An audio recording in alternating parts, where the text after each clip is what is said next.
It is one of the world's most important strategic areas, but also one of the most volatile. So whose job is it to secure the Gulf? They're talking about it at a summit in Bahrain, but can foreign powers help establish security? Or should Gulf countries work it out on their own, despite the mistrust revealed by WikiLeaks? Security in the Gulf and beyond. This is Inside Story.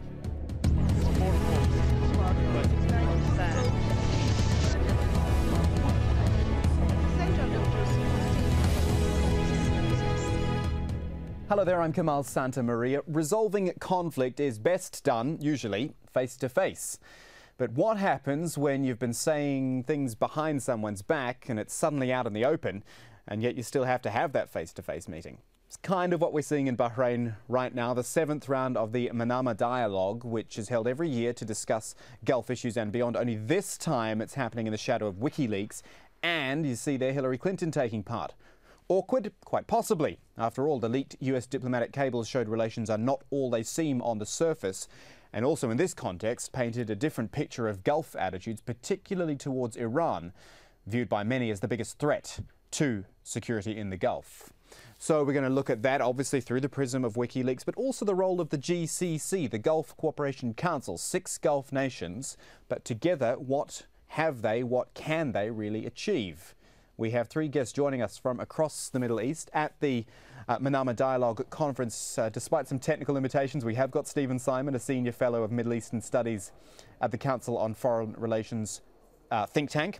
In Kuwait City, we've got Fahad Shleimi, who's a retired Kuwaiti Army Colonel, now a security analyst. And rounding out our panel in Tehran, there he is, Sadegh Zibakalam, a Professor of Politics at Tehran University. Gentlemen, thanks so much for joining us. Really do appreciate it. I want to establish with each of you, first of all, just very quickly, and we'll start with Stephen Simon. Do we all agree here that Iran is the single biggest threat to the Gulf? Stephen? Well, I think Iran is the single biggest state threat to the Gulf, at least potentially. There are non-state threats to Gulf security in the form of radicalization. But when we're talking about states, Iran at this point is a potential problem because of what many people believe is its pursuit of a nuclear weapons capability. Fahad Shleimi in Kuwait City, your view? What happened, that is, we perceive Iran as a threat because we call Iran many times to take these fears from our hearts by being transparency to the Gulf region. Maybe our politicians has some constraints because of the diplomatic channels, but as an analyst, we were writing in the newspaper, we were in the media, where we feel there is a serious threat from Iran. In fact, it's 2 threats, as a state threat, and there is an environmental threat to our area and to the Gulf because of the nuclear program. And Sadegh Zibakalam in Tehran, maybe I'll rephrase the question slightly to you, seeing as you are there in Tehran. Why is Iran seen as the biggest threat? Bismillah ar-Rahman ar-Rahim. I was hoping that Stephen in Manama and my brother Fahad from Kuwait would be able to tell me what the threats actually coming from Tehran is or are.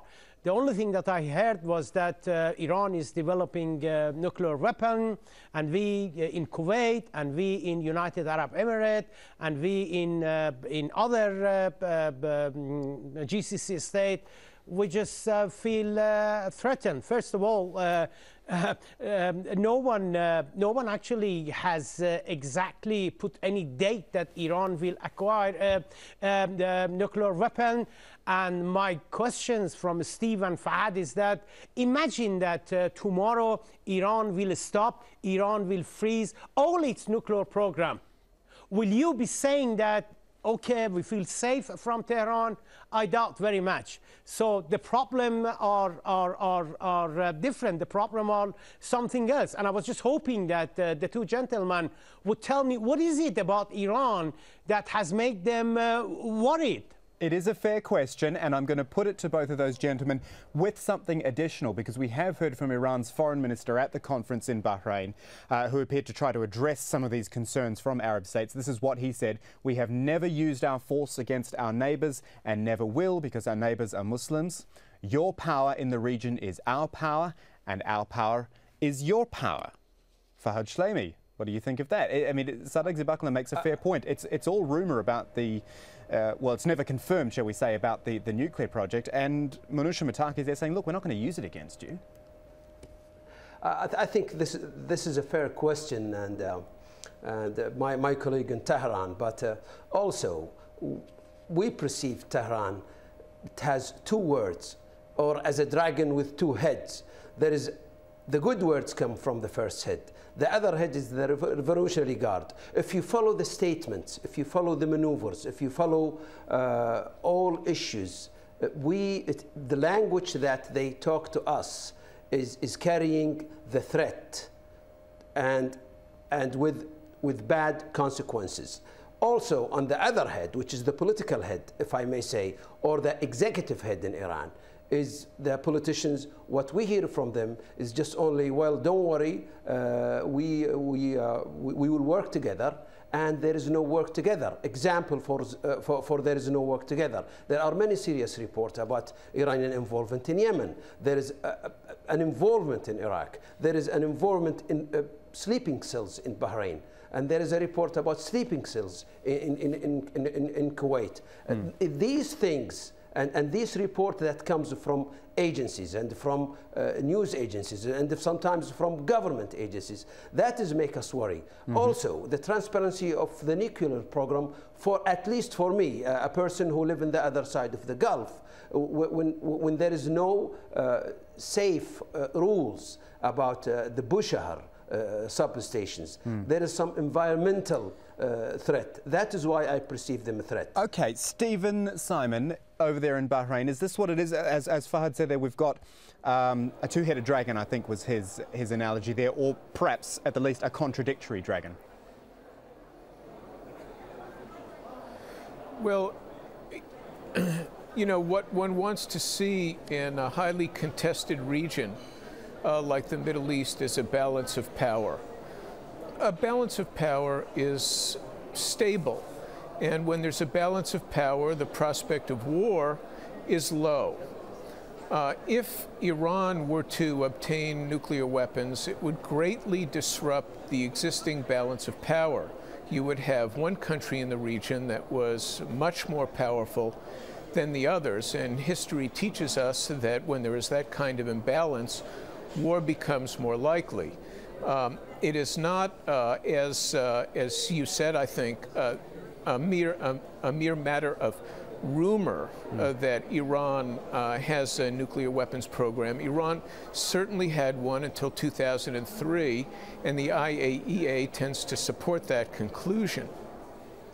The discovery of the secret facility that was being built at Qom is further confirmation that Iran is pursuing such a program. Now, from an Iranian perspective, I can understand the desirability of the program. Iran essentially lost the Iran-Iraq war because it was attacked by chemical weapons by Iraq, and Iranian cities have actually suffered attacks by ballistic missiles. So, you know, I understand Iran's threat perception.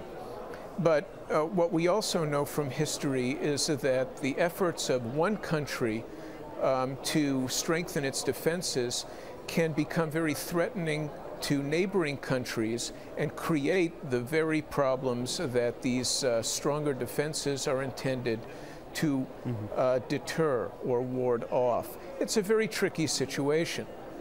Sadegh Zibakala, I think I saw you scribbling some notes there furiously. Seeing as we asked the question, quick reply from you before we move on. Well, first of all, with regard to the points that Fahad in Kuwait raised, let me say that as far as history is concerned, it has been Iran which has been invaded by an Arab state, namely Iraq. it has been Kuwait that has been helping, financing, arming the aggressor during the war. The chemical weapons that Stephen mentioned had actually been Saddam had been able to build these chemical weapons and to use them against Iran by the money which was supplied to that regime by Kuwaitis, by Saudis, and by United Arab Emirates state. So if there is a party which holds a grudge and complain against its neighbor, really, in all fairness, it should be the Islamic Republic. And it is very interesting that Kuwait is now grumbling and complaining against Iran. Kuwait that has been financing and arming Saddam Hussein. OK, gentlemen, let's pause for a moment. I want to introduce another element here, because what's interesting is that some Arab leaders, usually slow to criticise Iran, because you might say that people generally like the fact that Iran does stand up to the US, they want to go beyond the nuclear talks and move to some sort of action. This is what's come out, at least, from the WikiLeaks dispatches. I want to run you through just a few of them. Diplomats in Washington say that King Abdullah of Saudi Arabia frequently asks the US to attack Iran. His now infamous quote is that he wanted the US to cut the head off the snake. We were talking about a dragon before, though. There's the snake. The King of Bahrain told the American General David Petraeus to stop Iran's nuclear program by whatever means necessary. The danger of letting it go on is greater than the danger of stopping it. And the Crown Prince of Abu Dhabi, Sheikh Mohammed, said he believed Iranian President Mahmoud Ahmadinejad was going to take us to war. Stephen Simon, let me come back to you in Bahrain. That looks like quite a united front, regardless of what the public perception is that we didn't know before, or that we did know before WikiLeaks. It looks like a very united front, but no one's going to take any action, really, are they? Well, you know, the states on the Arab side of the Gulf are in a difficult strategic position. On the one hand, they're concerned about the possibility that Iran might get nuclear weapons because it would change the balance of power to their detriment, and it would leave them exposed and vulnerable. And there is a history of problems between those states and Iran dating back to the period of the Shah, when, for example, Iran seized the islands of Abu Musa and the Tunds. You know, there were problems in Bahrain and elsewhere. So these countries are very worried, but from their perspective, they're not really sure what's worse. Action that might be taken to, military action that might be taken to disrupt Iran's pursuit of nuclear weapons capability, or a nuclear weapons capability itself. For these governments, either outcome is very dangerous and very unpredictable in its implications. So when they say to the United States that, you know, they want Washington to do something about this problem, one can understand, but they're also extremely ambivalent about it. Now, you know, there is a way out of this. That is from a U.S. and UN perspective, which is for greater transparency on Iran's part and some agreement on the suspension of Iran's enrichment activities. Now, Iran has been unwilling to do this, and perhaps you know, the future will hold some kind of agreement on this, but for the moment, that diplomatic solution seems to be unavailable. So Stephen telling us that the Arab Gulf states are essentially worried, but asking the US to do something about it. Fahad Shlaymi in Kuwait City, I thought it was interesting to hear Sheikh Abdullah, the foreign minister from the UAE today at the conference where Stephen is. He said the solution to the Iran nuclear issue will only come from the region. The West must look to the GCC as equals. I mean, is it the GCC who needs to step up and take some responsibility for its own part of the world? Yes, I agree. And then the reason, because our brothers on the east side, which is Iran, in fact, if they go through the regulations of the IAEA, if there is a mutual cooperation between us and them, if there is more transparency, if there is more rules and agreement about sea boundaries. These things could create a good atmosphere between the region. Of course, there is no doubt, and big players needs to be there because, as Mr. Simon said, when you have a big regional player alone mastering the show, that will create a vacuum. Also, when I think our brothers, the Iranians, needs to have more action towards us instead of the language of threats. What I think is engaging Iran in our GCC committees like trafficking, drug trafficking, like anti-smuggling procedures. I think these things could at least give us some calm for our fears. Okay, so you're essentially saying, sorry, I just want to jump in very quickly. You're essentially saying that we need a good atmosphere here. There needs to be a strong atmosphere from both sides. Let me put it to Sadiq Zabaklam in Tehran. I'd like to bring him back into the conversation. It needs to be a good atmosphere. I wonder, though, if Tehran would trust the Gulf states so much anymore, given what we've seen in the WikiLeaks, the type of attitude which has come through. I mean, forget the US, is there trust within the region? Well, basically, Iran has no quarrel with her Arab neighbors. The smaller Arab Gulf state, they time and again they raise this issue that Iran is developing a nuclear weapon. Iran is trying to acquire a nuclear weapon. I cannot understand. Even if Iran is developing a nuclear weapon, why should Iran be using nuclear weapon against United Arab Emirates? Why should Iran be using needing to use nuclear weapon against Bahrain, against Qatar, against Kuwait? Has Iran become so incapable? Has Iranian armed forces, the conventional armed forces, have they become so incapable that they cannot defeat militarily Kuwait and United Arab Emirates and Qatar and Sharjah, etc., that Iran needs a nuclear weapon? No, I don't think. I really don't think the nuclear weapon is the issue. The issue is that, rightly or wrongly, Iran has a deep-rooted quarrel with the United States. Unfortunately, and I repeat again, unfortunately, the GCC states, Saudi Arabia, Kuwait, they all have aligned themselves with the United States. Why have they done so? It's the dispute between Tehran and Washington. What this has got to do with Kuwait? Why has Kuwait aligned itself with the United States against the Islamic Republic? And so have the other Gulf states. And obviously, because they have entered the quarrel between the animosity between Iran and United States, that's why they feel threatened. And so the only way for them to feel secure, is to distance themselves from the United States. So it's an absolute climate of fear. At least against plans against Iran. I would say. I want to take a quick look, again, just moving on to some other issues, I want to take a quick look at who's been involved in the talks with Iran, because this is the way that many see as forward about dialogue. We've got, of course, the 5 members of the UN Security Council plus Germany. They call it the P5+1. Which is due to meet Iran in Geneva next week. First such talk since October of last year, but the expectation's pretty low of anything coming out of that.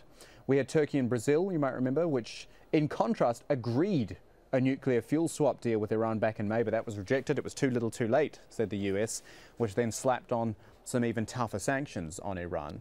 And Iran, you know, we've been talking about the GCC. It did meet its neighbours from the Gulf Cooperation Council back in March. There was a lot of solidarity, but not much action on either Iran's nuclear policies or its relations with the West. So I would ask Fahad Shlaimi in Kuwait City, do we carry on talking? I use the royal we there, but is there any point in carry on talking when both sides are standing very, very firm in their positions and talking doesn't actually seem to get anywhere? I think having a dialogue and engagement between the region and the big brother Iran That is will make things clear. Example for this kind of engagement, I think government to government, security arrangement, parliament to parliament, religious engagement, also NGOs engagement. In fact, these kind of factors could create a mutual understanding of, create an atmosphere to have a mutual understanding. The point I want to say that is Iran is the big player, not us. Iran must move forward for us and make us less tense. Iran, who is the person or the country who acquire long-range ballistic missiles? Iran is the country who's acquiring now nuclear reactors. Iran is the one who's not transparency on us. We do not have a nuclear reactor. We do not have a long-range ballistic missiles. We did not threat anybody. But our brothers on the other side, they are threatening to cut the hand who help United States. That is quote from the Revolutionary Guard commander in one of the maneuvers. Okay, Fahad, also, can I jump in? Iran did 10 maneuvers on that issue. I'm sorry to interrupt you. I want to bring Stephen Simon back in from Manama to talk about the talks. I mean, expectations low, as we said, for the P5+1. Do you think there's any point in carrying on the sort of charade of talking, apparently? Yes, I think there is. You know, for years, the U.S. and Soviet Union engaged in negotiations that never really seemed to go anywhere. But the very process of those negotiations tended to reduce the possibility of conflict. And we forget how real that possibility of conflict was. So I think it is important to keep talking and to keep searching for a formula that will reduce fears on both sides and reduce the possibility of conflict. So the short answer to your question is yes. Mm-hmm. Regrettably, I think at the end of the day, this will go just so far. In part because of domestic politics in both Iran and the United States. All right, let's have a quick listen to what Hillary Clinton that's something said. Seeing as we've been talking about the United States, this is what Hillary Clinton said at the conference in Bahrain. We urge you to restore the confidence of the international community and live up to your international obligations.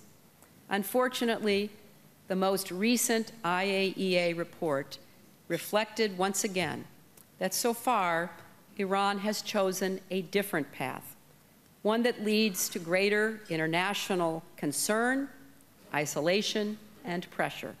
Sadiq Zibakalam in Tehran, we are starting to run out of time. I'd like to leave one of the final words to you. You heard what Hillary Clinton said there. It just seems to be that both sides, and I've said this before, they're just holding their positions. And when you hold your positions that long and that strong, you just wonder what can possibly come out of it.